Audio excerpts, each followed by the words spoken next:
All right, so this is 914. And we're just looking at more of this deflection stuff using the tables. So does everybody have a table? They're online, of course. You know, he helped us here right at the moment. But I've got some. For those of you in class here, I printed these up on the green. You'll get this.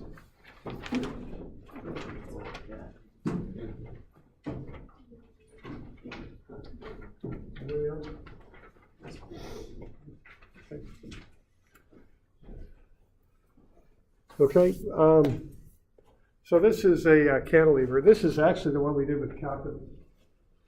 One reason I wanted to do this is just to compare the amount of work that it would require to do this, you know, with a table or with calculus.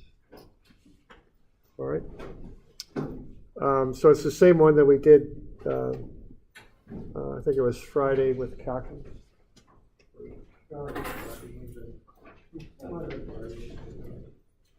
890, it's the same one as what was on 890.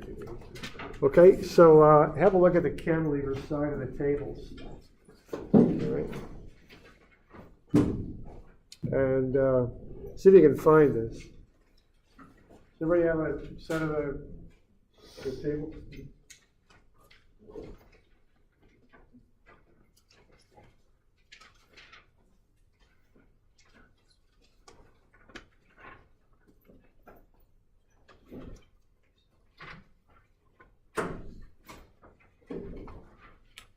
Okay. Good. So there we go. So if you have a look, I mean, on the cantilever side, there's what, 6 of these things, I think.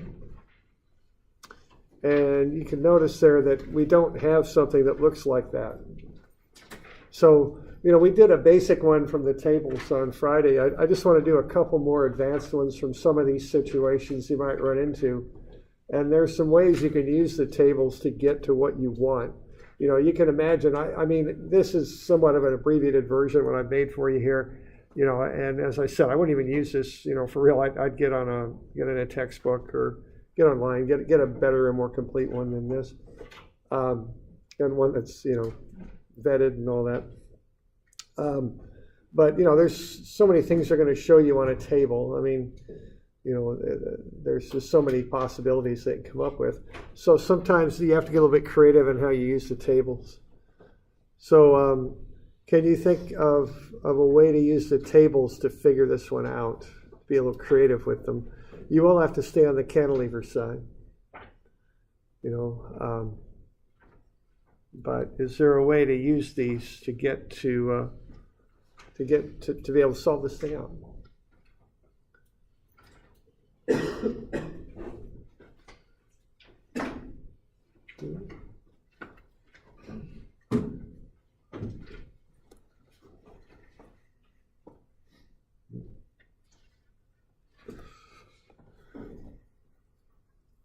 Find the total force the load's applying on it. Put that in the midpoint of B to C. Oh, okay. All right, yeah, that's one idea to kind of make like a resultant out of it, you mean, or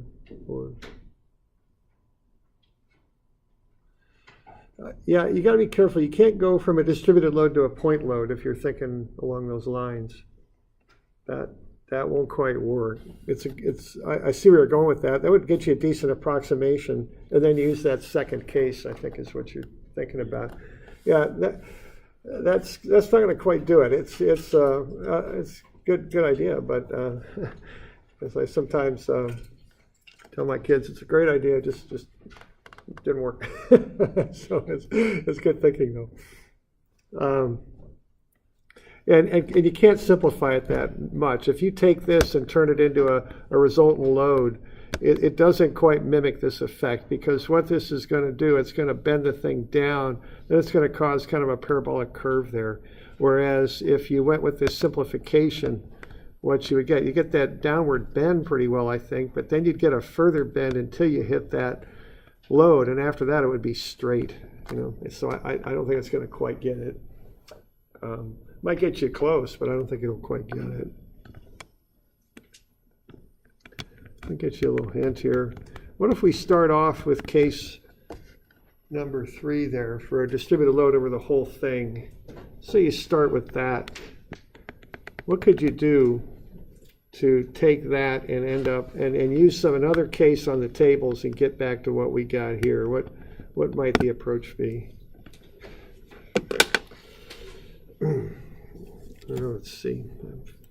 There we go. Okay. So if we start with that third case down, how can we get back to what we got?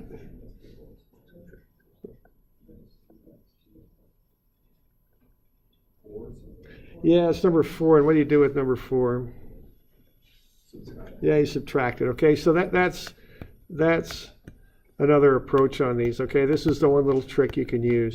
You can subtract. Okay, you can take the full cantilever one, which I guess we call number 3, then subtract off number 4. Okay, that'd be the way to do this. All right, so that's one little trick, or whatever you want to call it, you can use to figure this stuff out. Okay. All right, so let's have a look at the details on this, okay? Yeah, here we go.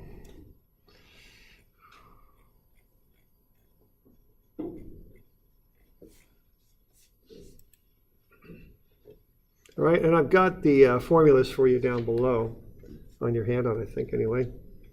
Do I? Yeah, they're right there. Okay. Now that one formula is a little bit involved, but all the same we can use it. So what we do, we use these 2 cases, take the top one and subtract the bottom one off. All right. So so there we go. So we'll start off as though the beam were fully loaded. So now notice you got to be a little aware of what they call things and all that. Our point we're calling C on the table, it's called point B. So you got to be a little careful of that. It's just the difference in nomenclature you'd expect when you're doing different kinds of problems. So I'm going to call that delta C prime. C meaning it's our point C at the end of the beam, which we're calling C. And prime because it's not the full answer. It's not really what I want. It's a start though. So if that beam were totally loaded up with 40,000 newtons per meter, notice I convert that to newtons and meters. The length is 5, and I take that to the 4, and then divide it by 8 EI. I get negative 0.1736 meters. Now that isn't the full story, but that's what would happen if that load were applied over the whole beam, the 40 kilonewtons per meter. So it dropped 13.36 centimeters. Or excuse me, 17.36 centimeters. That's what it would do if that full load were applied.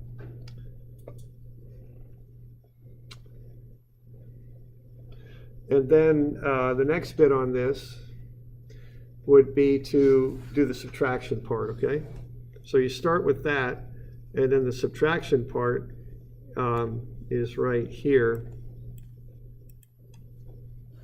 So what I do there, I'm going to call that delta C prime prime. I'm going to take 40. Now these are positive, okay? So what I did with the first run, it's negative because that pushes the beam down. These are omissions. They're things I'm taking out. I'm subtracting them. So normally that load shown would cause a downward deflection, but when I take it away, it's going to cause a positive deflection to the number I've got up above, okay? So that's why these are positive numbers. Okay, so I'm going to take plus 40,000 newtons per meter times x1, which is 3 meters to the 4, divided by 8 EI. And then to that, I'll add the 40,000 newtons per meter times x1 cubed, divided by 6 EI times the extension, the unloaded extension, the 2 meter extension there. And that's going to get me plus 0.0225 plus 0.02. So that's 2.25 centimeters plus 2 centimeters more. So the total there is 4.25 centimeters.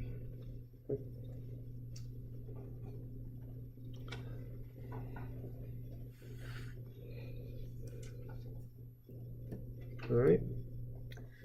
So what I then do is I combine those two.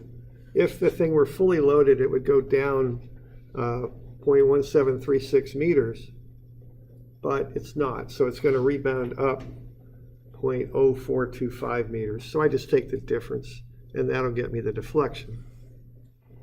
And you'll notice that that comes out to be what we did when we went through all the calculus. It's the same answer. It's the same problem. So, you know, you would expect to get to the same answer. Now, the methods are rather different. The equations, I don't think, really correspond or anything, but they're two different methods, but they do get to the same answer, which, you know, is a good thing. So this is an example of one way you can creatively use the tables if you need to. You can do it through subtraction, okay?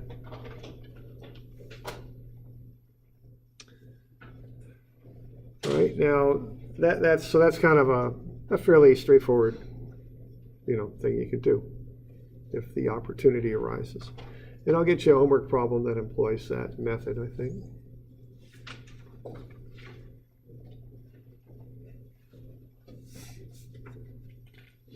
All right. Okay, now there's another thing you can do too, and this other thing that we could do involves overhangs. Okay, so let's have a look at that. So we good with this one? All right. This other one's a little bit involved, but it's kind of interesting. So what we got here on this actually before this one in the packet, so it's a page before.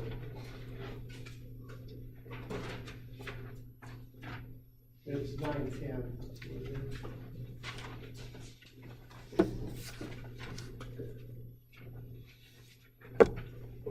All right, so what we got here, we've got this overhang, you call that. So we got supports at A and B, then the beam extends out to C with a 4 kilonewton per meter load on there. We have a couple at A of 72 kilonewton meters, and we've got that load at B. Now, the charts that are available are usually simply supported or cantilevers, one or the other. I've never seen a chart for overhangs like this. So this is going to get a little bit, we're going to have to do a little work here to get to a simply supported kind of case is what we're going to have to do. All right? So what we want to do first is figure out what sort of moment the 4 kilonewton per meter load creates at B. So we're going to want to find the moment that causes at B. And just think of that as being like a cantilever extending out from B with 4 kilonewtons per meter on it. And then just go ahead and find what that moment would be at B caused by the 4 kilonewtons per meter. So 4 kilonewtons per meter is 4,000 newtons per meter. That acts over a 3 meter distance. And that would create a load that's at the centroid of that, which would be 1.5 meters from B. So if you take 4,000 newtons per meter times 3 meters times 1.5 meters, you get 18,000 newton meters, and that's clockwise. So that's a couple that's caused at B. Okay. So that's the first step in doing this, is getting to that point. All right. So what we're going to then do is have a look at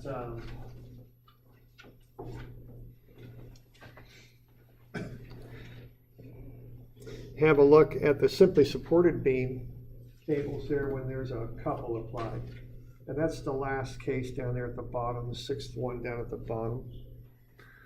And we're going to have a look at that. So what we're doing here is we're getting down to this situation right here. Right there, okay?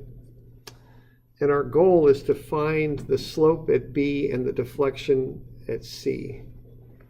So if we want to find the slope at B, we're going to use those two couples on either side of the beam. Now, if you look at the tables, what you've got is that you have, if you apply a moment over there on one side of a simply supported beam, you get angles at the supports. What's going to happen is the beam is going to flex if you do that. And, you know, I've got the arrow on your table actually coming the other way around now. So if you were to do that, what would happen is that beam would bow, and in this case it would bow up. And we get kind of a shape like that. All right. Now there's angles then, slopes or angles, again, they're pretty much the same thing. One of them will be adjacent to the moment, and that will be more pronounced. That will be a bigger angle at A. And then it'll kind of smooth its way out and flatten out a little bit on B. So the angle at A, where the moment's applied, will be bigger than the angle at B. And you notice that in the formulas. The adjacent angle is ml over 3EI. The angle opposite to where the moment's applied is ml over 6EI. And you really want to think about them in that fashion. Don't think about them as left and right. Think about them as adjacent to where the moment's applied and opposite to where the moment's applied. That's how you want to be thinking about this. And I think if you look at that, you know, if you were to take, and the way I like to visualize this is taking a wrench, what I call a T-bar wrench, kind of like what you use maybe as a lug wrench. It's a wrench that you put on a valve, the valve in front of your house, your water valve, to turn it, kind of a T-bar thing. Think of turning it like that.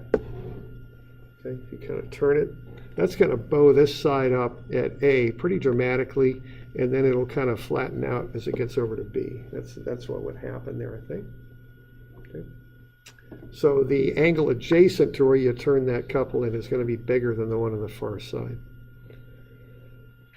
All right, now so let's kind of look at what the effects of doing this are going to be at our point B.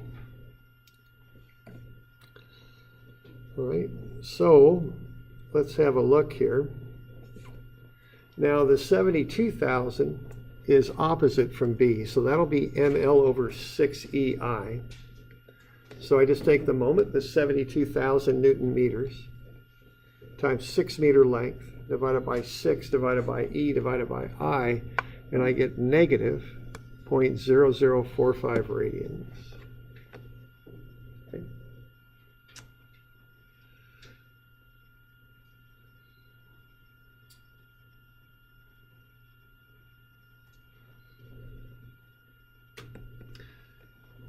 Now, let's kind of see what's going on here. Now, I got a negative on that, and I put the negative in there. You'll notice it's not on the formula sheet. So let's kind of visualize this. Let's put a rod and weld it to the end of that beam. Let's put a handle on it. And let's apply a counterclockwise couple. So we'll do that. What's going to happen at A? Is that beam going to bow up or down at A? What if I do that?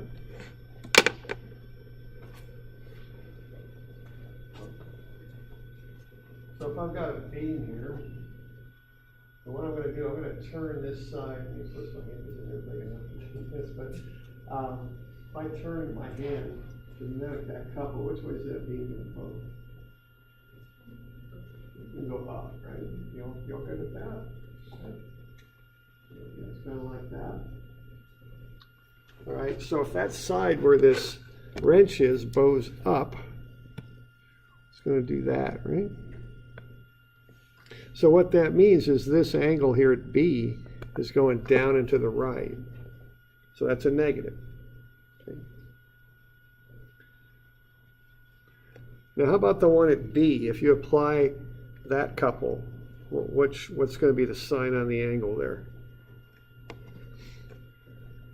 So, you know, a visualization is the best way I can think to do this. So if I got a wrench and I put it on there and I bow that thing, I'm coming around this way, right? So I'm coming like that, I think.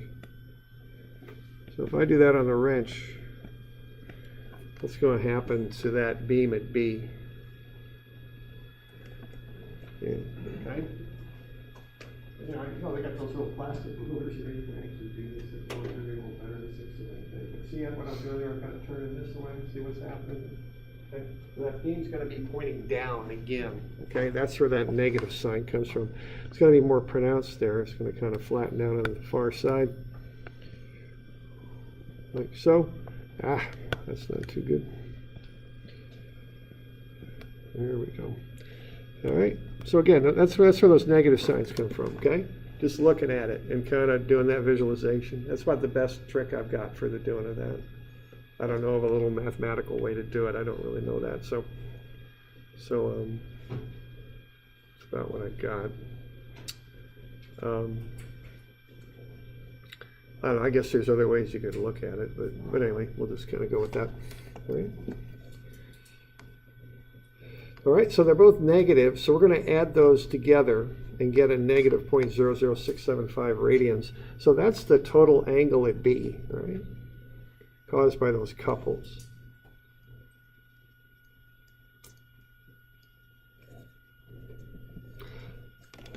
So we good with that?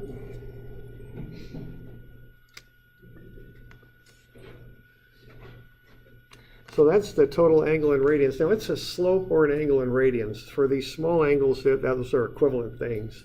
That works certainly for 5 degrees and up to about 10 degrees. It still holds pretty well. So the slope and the angle at radians, if the angle's small, are pretty much the same. So now what I'm going to do here, see what I've got is slope is delta y over delta x, right? So if I want delta y, which I call that lowercase delta, what that is the slope, which I just calculated, times the change in x. See? So what I can do is take this negative 0.00675, it's radians, but it's also slope, and then multiply it by the distance on the overhang, which I think is 3 meters.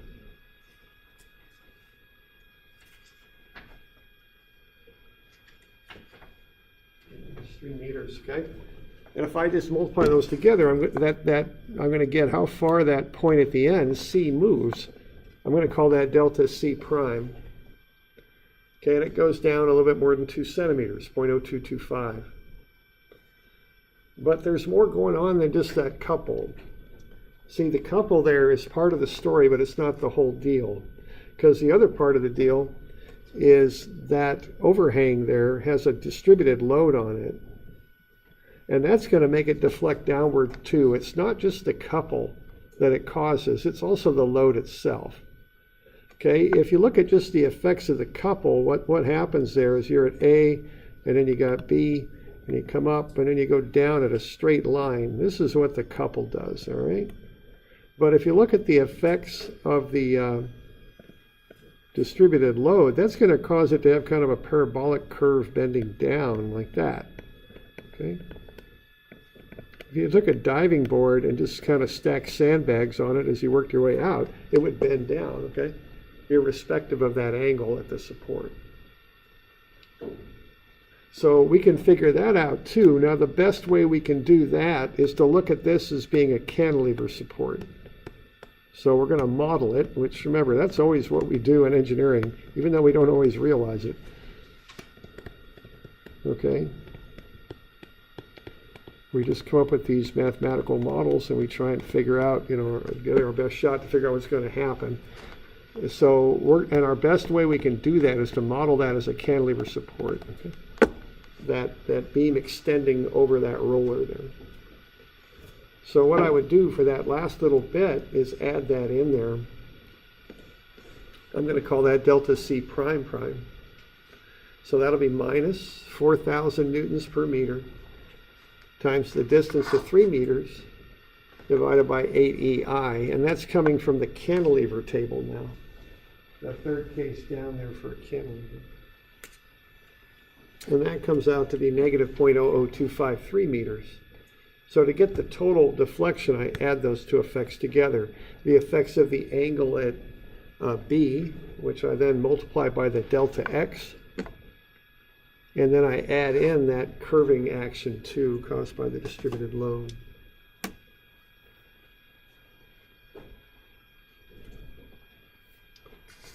And when I sum those two together, I get the total.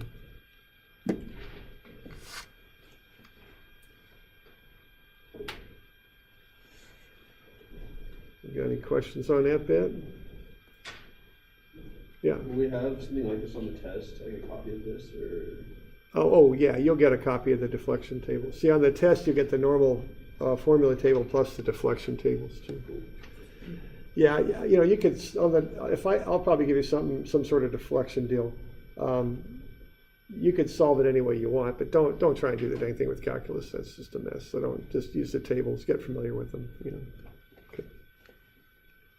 And you'll have a copy of the tables to use. Okay. All